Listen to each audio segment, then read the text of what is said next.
معزز سامعین، آداب۔ آج جو کتاب آپ کی خدمت میں پیش کی جا رہی ہے اس کا عنوان ہے پطرس کے مضامین۔ یہ کتاب فروری سن 2003 میں فضلی سنز پرائیویٹ لمیٹڈ کی جانب سے شائع کی گئی۔ اسے آپ تک پہنچانے میں ہمیں کرسٹ کا تعاون حاصل ہے اور یہ کتاب national audio library for the blind کی جانب سے پیش کی جا رہی ہے۔ میں ہوں صداکار حمیرہ تحسین۔ فہرست: نمبر 1 عرض ناشر، نمبر 2 تعارف، نمبر 3 اظہار عقیدت، نمبر 4 دباچہ، نمبر 5 ہاسٹل میں پڑھنا، نمبر 6 سویرے جو کل آنکھ میری کھلی، نمبر 7 کتے، نمبر 8 اردو کی آخری کتاب، نمبر 9 میں ایک میاں ہوں، نمبر 10 مرید پور کا پیر، نمبر 11 انجام بخیر، نمبر 12 سنیما کا عشق، نمبر 13 میبل اور میں، نمبر 14 مرحوم کی یاد میں، نمبر 15 لاہور کا جغرافیہ۔ اور اس کے بعد آپ سنیں گے ضمیمہ، جس میں شامل ہے اخبار میں ضرورت ہے، بچے، اب اور تب، دوست کے نام۔ عرض ناشر: پطرس بخاری کی کتاب پطرس کے مضامین اردو مزاح کی سدا بہار کتابوں میں سے ایک ہے۔ بلا شبہ یہ ایک زندہ رہنے والی کتاب ہے۔ اگرچہ پطرس نے ان مضامین میں سے بعض اپنے زمانہ طالب علمی یعنی 1920 کے اشرے میں لکھے تھے، لیکن ان کی تازگی، شگفتگی اور دلکشی میں آج بھی کوئی فرق نہیں پڑا۔ پطرس کی شہرت اور مقبولیت اس طویل عرصے میں کم نہیں ہوئی بلکہ بڑھی ہی ہے۔ اگرچہ پطرس کے مضامین کوئی ضخیم کتاب نہیں ہے، لیکن بقامت کہتر بقیمت بہتر کا مقولہ شاید ایسی ہی تخلیقات پر صادق آتا ہے۔ زیر نظر ایڈیشن میں ہم نے کوشش کی ہے کہ پطرس کے مضامین کے بعض ایڈیشنوں میں جو غلطیاں پائی جاتی ہیں یا بعض ناشرین نے پطرس کے الفاظ میں جو کمی بیشی کی ہے ان سے یہ نسخہ پاک ہو۔ ثانیاً پطرس کے 4 مضامین بھی اس کتاب میں ضمیمے کے طور پر شامل کیے جا رہے ہیں، کیونکہ یہ بھی پطرس کی مزاحیہ تخلیقات میں شامل ہیں اور اپنا ایک مقام اور اہمیت رکھتے ہیں۔ اس طرح قارئین کو اس ایک جلد میں پطرس کے تمام مزاحیہ مضامین پڑھنے کا موقع مل سکے گا۔ آخر میں ایک فرہنگ کا بھی اہتمام کیا گیا ہے تاکہ عام قاری، بالخصوص طالب علم، اس کتاب سے پوری طرح لطف اندوز ہو سکیں۔ اس کتاب کی اہمیت اس لحاظ سے 2 چند ہے۔ ساجد رحمان فضلی۔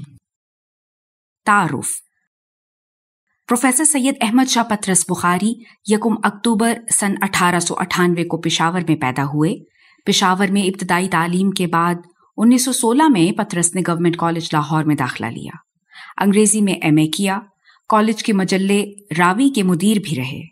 پطرس نے انگلستان میں انگریزی ادب کی اعلیٰ تعلیم حاصل کی۔ واپسی پر پہلے سینٹرل ٹریننگ کالج اور پھر اپنی مادر علمی گورنمنٹ کالج لاہور میں انگریزی کے استاد کی ذمہ داری سنبھالی۔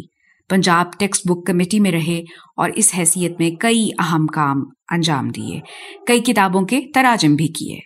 1937 میں آل انڈیا ریڈیو کا قیام عمل میں آیا تو پطرس کی خدمات وہاں کے لیے حاصل کر لی گئیں۔ 1940 میں کنٹرولر جنرل ہو گئے۔ قیام پاکستان سے کچھ عرصے قبل گورنمنٹ کالج لاہور کے پرنسپل بنا دیے گئے۔ آزادی کے بعد پطرس نے پاکستان کے لیے اہم خدمات سر انجام دیں۔ 1950 میں وزیر اعظم پاکستان لیاقت علی خان کے دورہ امریکہ کے موقع پر پطرس ان کے ساتھ تھے اور ان کی قابلیت اور جانفشانی کے اعتراف کے طور پر انہیں اقوام متحدہ میں پاکستان کا مستقل مندوب نامزد کیا گیا۔ ان کی لیاقت اور اہلیت سے اقوام متحدہ کے سیکرٹری جنرل ڈگ ہیمرشولڈ اتنے متاثر ہوئے کہ انہیں اقوام متحدہ کے شعبہ اطلاعات کا سیکرٹری جنرل منتخب کر لیا۔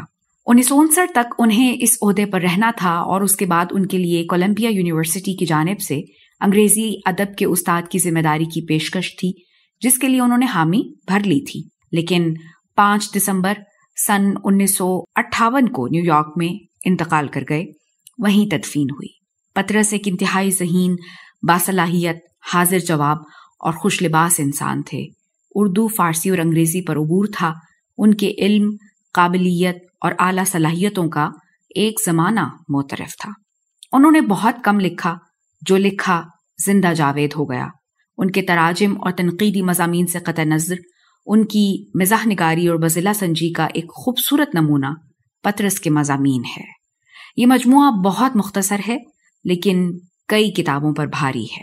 پطرس بلا شبہ اردو کے چند بہترین مزاح نگاروں میں شامل ہے. اظہار عقیدت. میں اپنے استاد محترم پروفیسر مرزا محمد سعید صاحب دہلوی کا ممنون ہوں جنہوں نے اس کتاب پر نظر ثانی کی اور اسے بعض لغزشوں سے پاک کیا.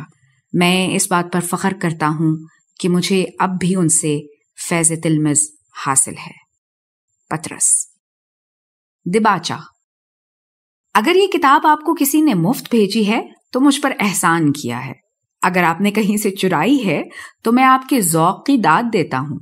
اپنے پیسوں سے خریدی ہے تو مجھے آپ سے ہمدردی ہے. اب بہتر یہی ہے کہ آپ اس کتاب کو اچھا سمجھ کر اپنی حماقت کو حق بجانب ثابت کریں. ان مضامین کے افراد سب خیالی ہیں، حتیٰ کہ جن کے لیے وقتاً فوقتاً واحد متکلم کا صیغہ استعمال کیا گیا ہے وہ بھی ہر چند کہیں ہیں کہ نہیں ہیں. آپ تو اس نقطے کو اچھی طرح سمجھتے ہیں، لیکن کئی پڑھنے والے ایسے بھی ہیں جنہوں نے اس سے پہلے کوئی کتاب نہیں پڑھی. ان کی غلط فہمی اگر دور ہو جائے تو کیا حرج ہے؟ جو صاحب اس کتاب کو کسی غیر ملکی زبان میں ترجمہ کرنا چاہیں وہ پہلے اس ملک کے لوگوں سے اجازت حاصل کر لیں. پطرس.